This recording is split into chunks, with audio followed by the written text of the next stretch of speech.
Amit, it's a pleasure to welcome you. Yeah, thank you. Nice to be here. Last time we met, you were at SAP. That's right. Now transition, you started your own startup. You were just telling me it's Series B. Right. Interesting to learn what the company is about, what space it covers.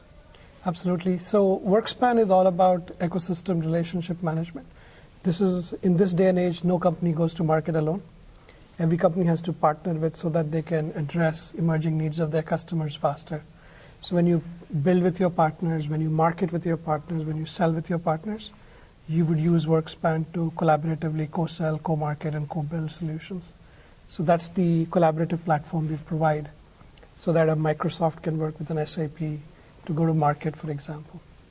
One thing that is important, I think, for a lot of entrepreneurs to learn is that when you work for a big company like SAP, there is a lot of organic growth and there is a lot of inorganic acquisition that happen. That's right. And you see both sides. At what point, and I'm sure it's different for everyone, it's a personal choice, but what gives you the confidence to leave the comfort zone of big company and start a startup? Yeah, I think you're never ready, to be honest, for a startup. I think if you have passion for an idea, a pain that you had, for example, when I was at SAP, my last big success was taking SAP HANA to market from literally 0 to $1.5 billion in 3 years, and largely through partners, right? But I lived the pain of working with partners using personal productivity tools like Excel because there's no real software that addressed the space in between companies. There was software sure for, inside the company. So my software for my Salesforce, and similarly for the other side, they had their own software. There's nothing connecting that. Right. So my sense is if you have a personal passion for a space or a pain that you feel like, hey, somebody should go solve that problem, I think then you're ready for a startup. I'm sure people will say, and most of the entrepreneurs, the big question they always ask me is, how do we get the money? Can you put us in front of investors, angels, or /VCs? Right. And I keep telling them that is not the first problem you have to look into. But with your background, your connectivity, people who come with similar space and similar background, I'm sure a tad bit easier, if not more, to get the funding. Right. One is, of course, the merit of the idea itself and a good founding team that you form. So, for example, my co-founder is another IITB alumni, Mayank Pava, and he had previously done Aster Data. He was the founder and CEO of that company. So, together, when we came together, there was obviously a lot of people pursuing us, what our next gig was. But I think combine that with the idea itself, it was much easier to raise the funding. But having said that, IIT Bombay is such a right network that we found, co-conspirators like Anand Rajaraman and others, Venki Harinarayan, who invested as seed investors in WorkSpan. Right. So the IITB alumni network, the network around that network is really, really powerful. And I think if you have a good idea and a good founding team, I think money will find its way. Yeah, that brings me back to your campus, your alma mater, IIT Bombay. You talked about network. Networks are very, very important. Sure. That gives you a lot of access, a lot of learning, a lot of mentoring. Do you feel that if I may call it, the nature of networking, especially for Indians, has changed after coming here? Because we have seen how Silicon Valley networks, and we're somehow trying to adopt that into our cultures as well, both here and in India. That's an interesting contrast. When you think of the bonds that we formed at IIT Bombay, they were really, really deep bonds. And those bonds stand the test of time, if you will. Sure. So if I receive an email from an IIT Bombay person, I have a soft corner for that, of course. And I have similarly felt it across when I reached out to people when I was earlier in my career, coming here into the US and applying to business school and so on and so forth. So I think the spirit of giving forward is always there.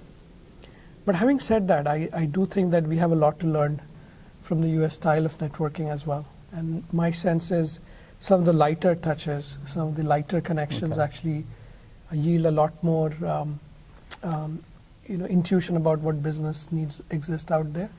And I think we as a community could do a much better job. So for example, around emerging topics like AI or, there could be, connections of people who are doing some work at IIT Bombay right now where we could obviously reach out for that talent and kind of have those people meet informally. Right. And I think some of the US schools do a really good job of creating those kinds of forums that we could learn from.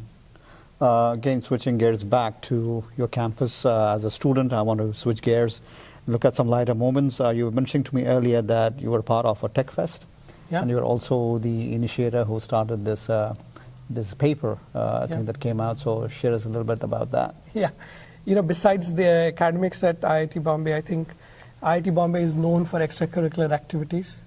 So a lot of us did, Mood Indigo and, of course, the Institute cricket team and all that. But my personal passion was together with 9 other fellows, we started TechFest. That was '98. And TechFest became, at that point itself, one of the largest technology festivals in India. And today, Professor Khakkar was talking about how 1 lakh visitors come every year. So it has a life of its own and has become the largest technology festival in India. So looking back then, we didn't know that this would become such a big legacy, if you will. Similarly, right after TechFest, I think we felt the need for a student newspaper, because every good institution has dialogue, has dialogue between students, has dialogue between students and faculty, between faculty, and then between students and alumni. And while this predates much of the social networks that we are in today, I felt that the newspaper as a common platform for discussing ideas of what a better institute could look like was required. Yeah.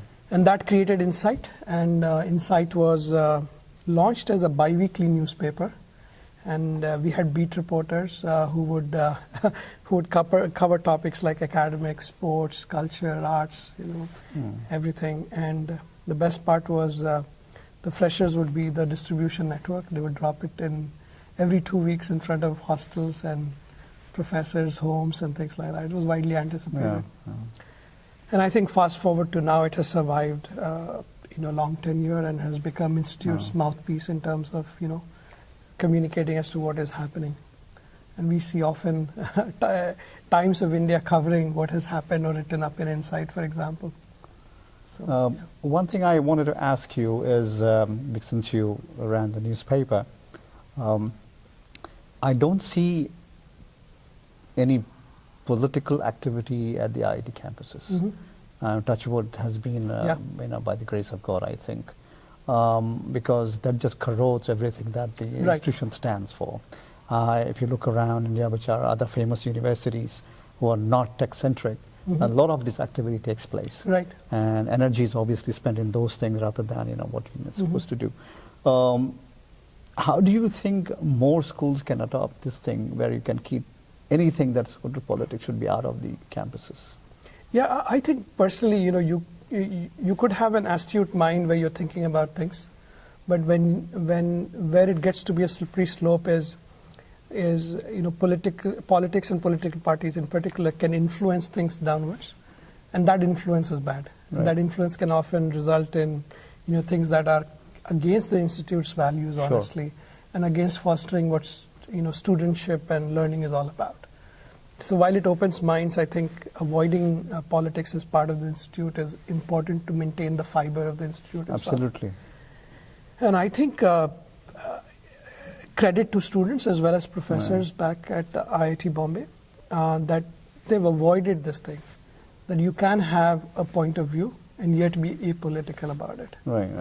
So being, for example, friendly to people who are not like us, either in race or sexual orientation or others, is not a political topic, but you can have a point of view about it. Absolutely. Same thing about religion. It's you can have a point of view about it. So being apolitical is really, really important that way. So lastly, I'll switch gear back to technology and entrepreneurship. It's been almost 2 decades, I think, since you left the campus. Things have changed. In those days, it was all about ITES, which is a big deal. Entrepreneurship, probably was in very infancy at the time. Last 10 years, obviously, has taken a different toll. Where do you see young Indians and the kind of innovation that should happen at the roots for entrepreneurship? Do you think it's happening, or do you think there is? Absolutely. Okay. I think that arc has shifted a lot more. So back then, a lot of students graduating from IIT either went to the US to pursue higher education or took jobs in industry, as their primary first, thing. And with the advent of things like Entrepreneurship Cell and other extracurricular activities at IIT, people have gotten comfort around the fact that entrepreneurship itself, or even joining in a startup in an early stage, is a viable option.